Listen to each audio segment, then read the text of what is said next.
एग्जामिशन notification का case नहीं है ये। सर वैसा तो यहाँ पे भी कहाँ एग्जैक्टली लिखा है एग्जेम्पशन।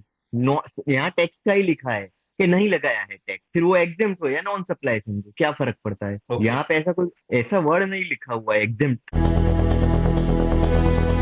तो शुरू करते हैं हम लोग। तो नमस्ते टू ऑल ऑफ यू। आज के इस अमेंडमेंट के सेशन में आपका स्वागत है। फाइनेंस बिल 2024, बजट 2024, 23 जुलाई 2024 जो जीएसटी में अमेंडमेंट आए थे, कुछ सेक्शंस हम लोग कर चुके हैं, जैसे 128A जो एमनेस्टी स्कीम है, 16(4) जिसमें 30 नवंबर 2021 किया गया, और तीसरा 74A ये भी कर चुके हैं। और अब बाकी अमेंडमेंट्स हम लोग कर रहे हैं आपके साथ, और ये तीनों की वीडियोस हमने यूट्यूब में डाल दी। और यूट्यूब के दर्शकों से ये बात कहना चाहता हूं कि अगर आप इस लाइव डिस्कशन का पार्ट होना चाहते हैं तो जीएसटी लिटिगेशन ग्रुप हम लोग चलाते हैं, उसको आप ज्वाइन कर सकते हैं। हमारे दिए गए फोन नंबर पे कॉल करके डिटेल पता कर लें। दूसरा, हमने जीएसटी कोर्स, सारा का सारा जीएसटी कोर्स हमने यूट्यूब में अपलोड कर दिया है। और सब्सक्राइब के अलावा और एक बटन होता है ज्वाइन, उसको ज्वाइन बटन को प्रेस कीजिए और आपको बाकी डिटेल मिल जाएगा। अब चलिए, फाइनेंस बिल 2024, और इसमें लिखा हुआ है कि जो इनकम टैक्स के प्रोविजन है वो 1 अप्रैल 2024 से लागू होंगे, और जो जीएसटी के सेक्शन है 110 से 153 shall come into force on such date as the central government may by notification in the official gazette point. तो ये कोई भी the whole of the central tax payable on such supplies, or the case may be central tax in excess of that payable on such supply, but for the said practice shall not be required to be paid in respect of the supply on which central tax was not or is not being levied, or was or is being short levied in accordance with the said practice। अब आप सोच के देखिए, ये तो rate का है, लेकिन अगर वैल्यू का हो, आईटीसी का हो, या 2A वर्सेस 3B का हो, या कॉर्पोरेट गारंटी का हो, ये सब के लिए गवर्नमेंट क्या करेगी? ये सब कोई तो डिस्प्यूट है नहीं। 11A ले आए इसके लिए, रेट के लिए, इसके लिए। और ये प्री जीएसटी रिजिम में भी ऐसा ही कोई सेक्शन हुआ करता था। अब यहाँ भी इनके लिए गवर्नमेंट क्या करती है? सर्कुलर्स लेके आ जाती है, रूल्स में सर कॉर्पोरेट अमेंडमेंट कर गारंटी तो देती है। इसमें आ सकती है ना? हाँ जी। कॉर्पोरेट गारंटी तो इसमें आ सकती है। नहीं आएगी, क्यों? क्योंकि वो रेट का इशू नहीं है कॉर्पोरेट गारंटी। नहीं, वो एग्जाम समझ रहे हैं और यहाँ पे वो टैक्सेबल बोल रहे हैं, नहीं, वो एग्जाम नहीं समझ रहे या हैं। फिर नॉन सप्लाई बोल रहे हैं। हाँ, वो टैक्सेबल सप्लाई और एग्जाम सप्लाई का इश्यू है। हाँ मतलब रेट की ही बात हुई ना, नहीं नहीं, रेट की बात नहीं, रेट की बात नहीं हुई। कि अब रेट तक की नहीं बात पे कर रहे थे तो ऐसी, ये अगर नोटिफाई कर रहे तो गवर्नमेंट। रेट नोटिफिकेशन में जो एचएसएन, मैं फिर से बोल रहा हूँ, एचएसएन और एसएससी क्लासिफिकेशन का इश्यू। तो सर ये क्लासिफिकेशन का ही इश्यू हुआ ना, क्योंकि इसका मालूम नहीं ही नहीं नहीं कि नहीं एसएसएन कोड क्या है। नहीं, वो कह रहे हैं कि कॉर्पोरेट गारंटी में अब उन्होंने जो सर्कुलर निकाल दिया, लोन अमाउंट जितना सैंक्शन हुआ उसका, उसके ऊपर 1% पर एनम, ये सब रेट का इशू कैसे हो सकता है? रेट रेट तो सेम 18% लगना चाहिए, 18% है, गवर्नमेंट कह रही है 18% लगना चाहिए। हम कह रहे हैं कि सर ये तो नॉन लेवाई का केस है। यस। या मतलब सेक्शन 247 ये सब में जा रहा है, एग्जामिशन नोटिफिकेशन का केस नहीं है ये। सर वैसा तो यहाँ पे भी कहाँ एग्जैक्टली लिखा है एग्जेम्पशन।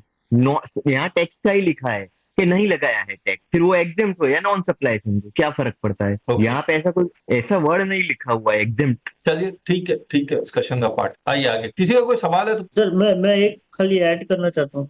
हाँ, सर इसमें सेंट्रल टैक्स रेट नहीं लिखा है, तो ये हम कैसे बोल सकते हैं कि ये रेट के लिए ही एप्लीकेबल है? क्योंकि सर एक दो सेमिनार में मैं अटेंड कर रहा था, वो बता रहे हैं ये गेमिंग इंडस्ट्री के लिए ही आया है खासकर। हाँ, वो तो मैं भी सुन रहा हूँ, लेकिन मुझे लग नहीं रहा। अब एक बार सेंट्रल टैक्स का डेफिनेशन देखेंगे ना तो उसमें मिल जाएगा। ओके। गेमिंग इंडस्ट्री में रेट का तो इशू ही नहीं है, वैल्यू का इशू है। ये सर वैल्यू का ग्रॉस और नेट। ये देखिए, central tax mean the central goods and services tax levied under section 9, और सेक्शन 9 आप चेक कर लीजिए, रेट ही है ये। Okay sir, okay. देखिए, subject to the provision subsequent there shall be levied a tax called central G, मतलब central goods and service tax on all intrastate supplies, और यहाँ पर क्या लिखा हुआ है, on the value at such rate not exceeding 20%। ये rate ही है, इसमें कोई डाउट नहीं। सेक्शन 13 हम लोग डिस्कस कर चुके, टाइम ऑफ सप्लाई वाला। सेक्शन 16 सबसेक्शन 4 के बाद जो 5 और 6 आया था, ये भी हम लोग डिस्कस कर चुके। सेक्शन 17 सबसेक्शन 5 किसके लिए है? 17(5) किसके लिए? अरे ये ब्लॉक क्रेडिट। ब्लॉक क्रेडिट है। ब्लॉक क्रेडिट में एक और है सेक्शन 74, 129 एंड 130। तो 74 23-24 तक रहेगा, तो यहाँ पर उन्होंने चेंज कर दिया। 129 और 130 डिलीट कर रहे हैं, क्योंकि अब इसमें 129 और 30 में पहले tax plus 100% of tax was the penalty, अब इसमें सिर्फ 129 और 130 में सिर्फ पेनल्टी का ही प्रोविजन है। पेनल्टी का क्रेडिट ऐसे भी नहीं मिलता, तो ब्लॉक का मतलब ही क्या बना? करेक्ट है। सेक्शन 21 में वही 74A ऐड हुआ। सेक्शन 30 में revocation of cancellation of registration provided further that such revocation of cancellation registration shall be subject to such condition restriction as may be prescribed. तो जब रूल आएगा तो देखेंगे क्या प्रिस्क्राइब कर। 31 हमने कर चुके हैं आपके साथ। 35 में अगेन 74A ऐड हुआ। 39 में जो TDS के प्रोविजंस है जहां पर वो डेट उट लिखे थे सब वो अब एक्ट पेरेंट एक्ट में जो भी रूल्स के प्रोविजन थे पेरेंट एक्ट में उसको डिलीट कर दिया गया। बाकी सब वो रूल्स में ले जाए। Every registered person required to deduct कौन सा फॉर्म फाइल करते हैं GSTR 7 जिसको TDS काटना है। रूल 66 तो every registered person required to deduct tax at source under section 51 shall electronically furnish a return यानी कौन सा GSTR 7 for every calendar month of the deductions made during the month in which such form and manner and with such time as may be prescribed। तो rules में ले जाएंगे। और पहले अगर TDS नहीं भी काटते थे किसी मंथ तो रिटर्न फाइल नहीं करते थे। अब बोलते हैं रिटर्न फाइल करना नील रिटर्न फाइल करना भी मैंडेटरी। तो ये एक चेंज लिखा है। Provided that the said registered person shall furnish a return for every calendar month whether or not any deduction have been made during the set. Section 49 again 74A payment of tax में insert किया। 50 में interest में यहां भी 74A add किया। 51 TDS में यहां भी 74A ऐड हुआ। 54 रिफंड। रिफंड में क्या था? अच्छा मुझे बताइए रिफंड के दो तरीके थे। एक रूट था LUT और दूसरा रूट था payment of taxes. Payment of tax. LUT में आप किस चीज का रिफंड लेते थे? ITC unutilised ITC। Unutilise ITC का था। तो पेमेंट ऑफ टैक्स में तो ITC यूटिलाइज होकर पूरा टैक्स का रिफंड ले लेते थे। Yes sir. अब इसमें जो लिखा हुआ था वो ये लिखा हुआ था कि अगर export of goods is subject to export duty तो हम रिफंड ऑफ अनयूटिलाइज ITC नहीं देंगे। हेलो क्या बोल रहा हूं मैं? बोलिए। If goods exported are subject to export duty तो हम रिफंड ऑफ अनयूटिलाइज ITC नहीं देंगे, पेमेंट ऑफ टैक्स का दे देंगे। तो इन्होंने चेंज कर दिया, मतलब दोनों का नहीं देंगे। Notwithstanding anything content in this section no refund of unutilised ITC on account of zero rated supply of goods of service और ऑफ ये एड integrated tax paid on account of zero rated supply of goods shall be allowed where such zero rated supply of goods is subject to no refund shall be allowed। दोनों का नहीं देंगे। आगे ये तो लॉस हो गया ना। हाँ तो लॉस तो है ही। सर यहाँ खाली इंटीग्रेटेड क्यों लिखा है? सेंट्रल टैक्स भी लिखा है। एक्सपोर्ट में तो इंटीग्रेटेड ही होता है ना। ओके एक्सपोर्ट तो इंटरस्टेट सप्लाई। 61 स्क्रूटनी और SMT 10 का जो नोटिस आता है। नहीं सर उसका पॉइंट देखिए सर वो क्या बोल रहे थे। हाँ वो बोलेंगे कि हम IGST का रिफंड नहीं मांग रहे, हम CGST SGST नहीं, वो तो पॉसिबल ही नहीं है ना। ओहो जिन्हें जीव कैसे पॉसिबल है? आप एक्सपोर्ट इंटरस्टेट सप्लाई ये लिखा हुआ है उसमें CGST SGST तो लगता ही नहीं। नहीं सर आउटपुट टैक्स है IGST sorry output tax IGST है। हाँ। लेकिन इनपुट जो है वो आपके पास पड़ा हुआ है IGST वो तो आप ऐसे ही मना कर दिए। ये रहा नो रिफंड। ठीक है।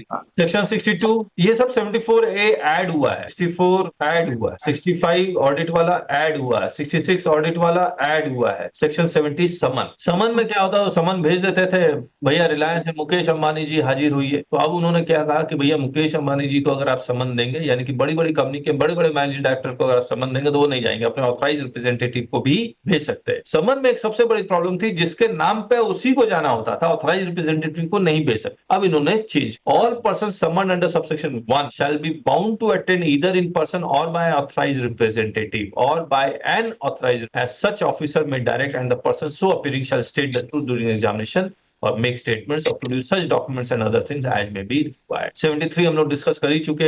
अब 23-24 तक है। 74 भी 23-24 तक है। 74A हम लोग करेंगे। 75 वही 74A ऐड हुआ है। सर 129 सेक्शन का क्या लिखा है सर आपने लेफ्ट साइड पे ऊपर ये वाला सब? अच्छा है ऊपर वाला और क्लोजिंग सिंगुलर ये सब हम लोग कर चुके। हाँ। अब देखिए 75 में लिखा हुआ था, कहाँ गया 75? ये रहा। 75 में लिखा हुआ था कि अगर अपीलेट अथॉरिटी 74 को ड्रॉप करके 73 में ले आती है तो 73 का प्रोसीडिंग माना जाएगा। यस और नो? हाँ। अब 74A में क्या लिखेंगे वो कि 74A का वो हायर पेनाल्टी का प्रोविजन एप्लीकेबल नहीं है तो लोअर पेनाल्टी में आ जाएगा। यस तो वही लिखा हुआ है। कंक्लूड्स appellate authority और court concludes the penalty under this is not sustainable for the reason that the charges of fraud, willful misstatement or suppression of facts to evade tax has not been established against the person to whom the notice was issued, the penalty shall be payable by such person under clause 5। ठीक है। 5(1) में 100%, 5(2) में 100% penalty थी, fraud वाली penalty थी, यहाँ पर non fraud का केस। सर प्रैक्टिकली तो फिर इसमें बहुत सारे अपीलेट अथॉरिटी में फिर सबको हायर पेनल्टी का नोटिस भेजेंगे, तो और ज्यादा करना है सर। अपीलेट अथॉरिटी को लोअर पेनल्टी है, तो इनडायरेक्टली ये तो सर बहुत भ्रष्टाचार वाले केस हो गए ना फिर सारे। आपने 74A की ए का सेशन अटेंड किया था या नहीं किया? किया था सर। तो उसमें हमने क्या कहा था, 12 महीने मिल रहे हैं उसको, उसके बावजूद अगर वो स्पीकिंग ऑर्डर वो एलिगेशन को प्रूव नहीं कर रहा है तो उसका तो ऐसे ही ड्रॉप हो जाएगा। वो करने से क्या होता है, पहले ये जानबूझ के हायर पेनल्टी इसलिए लगाते थे क्योंकि टाइम बाढ़ हो रहा था। अब तो टाइम बाढ़ का चक्कर ही नहीं है 42 मंथ। तो हमें जो लगता है कि अफसर ऐसा नहीं करेंगे जनरल 74A आने, फिर भी करते हैं तो हर तालाब में गंदी मछलियां तो होती। चलिए वही 74A ऐड हुआ है। 74A जहां जहां है ये सब 74A ऐड हुआ। ये देखिए 74A ऐड हुआ है। ये प्री डिपॉजिट जो अपीलेट अथॉरिटी में जाते थे, फर्स्ट अपीलेट अथॉरिटी में, वहां पर मैक्सिमम प्री डिपॉजिट था 25 प्लस 25 50 करोड़, उसको 20 प्लस 20 40 करोड़ कर दिया गया। वही 10% और 2020 ऐसे वाला। मान लीजिए CGST SGST, इसमें 100 रुपया, इसमें 100 करोड़, दोनों में 100 करोड़ है। अब आप प्री डिपॉजिट 10 करोड़ और मैक्सिमम 20, 10 करोड़ और मैक्सिमम 20, करेक्ट है? मैं इसको 300 कर देता हूँ। ये 30, ये डिस्प्यूटेड अमाउंट का, हाँ बराबर। डिस्प्यूटेड अमाउंट का, तो 20 20 40, पहले 50 करना पड़ता है। फिर 74A 109 में ये सब छोड़ देता है। एंटी प्रॉफिटरिंग अथॉरिटी, जो एंटी प्रॉफिटरिंग है ये अब खत्म होने वाला है, सनसेट क्लॉज लेके आ रहे हैं। GST अपीलेट ट्रिब्यूनल, इसमें ये कह दिया कि जब डेट नोटिफाई होगा वहां से आपको 3 महीने के अंदर appeal file. The time limit to file an appeal before GST appellate tribunal with effect from 1 August 2024 shall be later of the following within 3 months of the appealable order or notified date by the government. तब जब tribunal setup होगा तब government notify होगी। इसको छोड़, अब आते हैं प्री डिपॉजिट। इन्होंने क्या किया, जो 20% था उसको 10% कर दिया और जो मैक्सिमम 50 करोड़ था उसको 20 करोड़। अब आप देखिए, first appellate authority disputed amount C और S का 300। तब फर्स्ट अपीलेट अथॉरिटी में कितना अमाउंट डिपॉजिट किया होगा बताइए?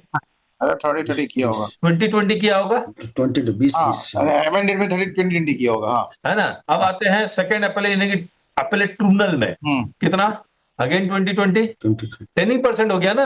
पहले 20% था, अब 10% हो गया, यानी कि टोटल आप कितना जमा करवा रहे हैं? 40। और अगर यूं देखें तो आप टोटल जमा कर रहे हैं 10% प्लस 10%। अपील में जाने के लिए आप सिर्फ आपको 20% जमा करवाना है। हमारे पास तो केस नहीं है ना 300 करोड़ का, तो जिनके पास है तो वो मैक्सिमम लिमिट देख लेंगे, और हमारे पास नहीं है तो हम 10% में खुश हैं। ठीक बात है? तो इसका इंटरप्रेट ऐसा नहीं हो सकता already 10% deposit in first appellate authority? नहीं, ये एक्स्ट्रा है, इन एडिशन। ऐसा लिखा। चलिए 122 में पेनल्टी जो थी 1B में हर इलेक्ट्रॉनिक कॉमर्स ऑपरेटर पे लगा दिया। वो कहा कि वही electronic commerce operator who is required to collect tax. 127 वहां पर 74A जोड़ दिया।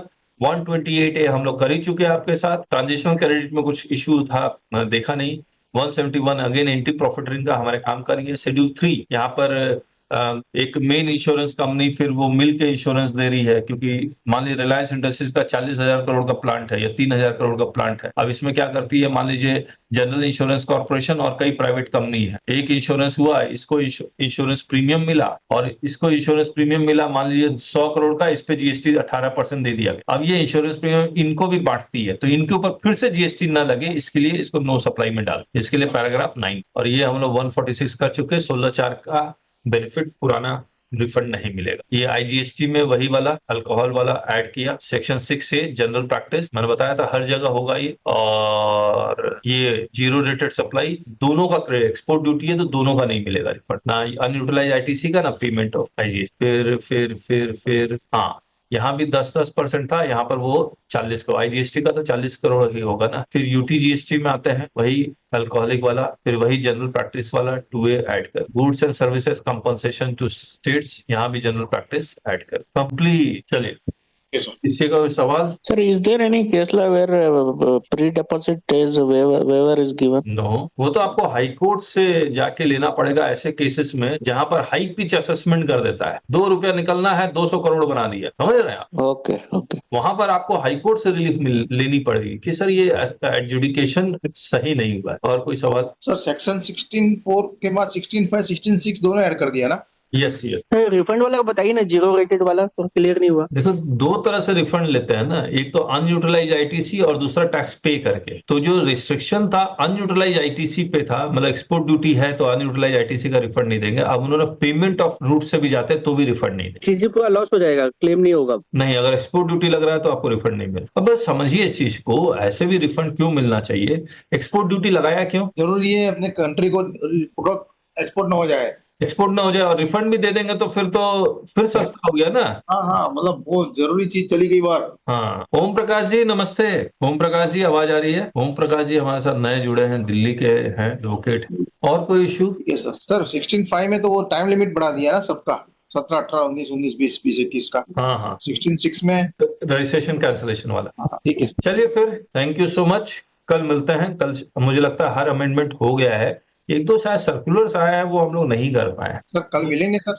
हाँ कल मिलेंगे, या तो रियल एस्टेट कर रहे होंगे या फिर वो जो सर्कुलर्स बचे हुए 31 हैं। तक, 31 तक नहीं रुकने गए अभी। अच्छा हाँ हाँ, 31 तक तो रुकना है। यस, भूल गया मैं। ठीक है, तो मैं अगर कोई अमेंडमेंट डिस्कस करना होगा तो मिल लेंगे, नहीं तो रियल एस्टेट तो 1 अगस्त के बाद। हाँ, हो सके तो वो भी देख लीजिए अपने। हाँ सर सभी 35 तक छोड़ दीजिए सर, बहुत बिजी है सभी लोग। ठीक है ठीक है ठीक है ठीक है। चलिए मैक्सिमम तो अमेंडमेंट हो ही गया, 31 तक छोड़ते हैं, कल नहीं मिल पाए, है ना? हाँ, yes, thank you very much. Okay then, bye bye.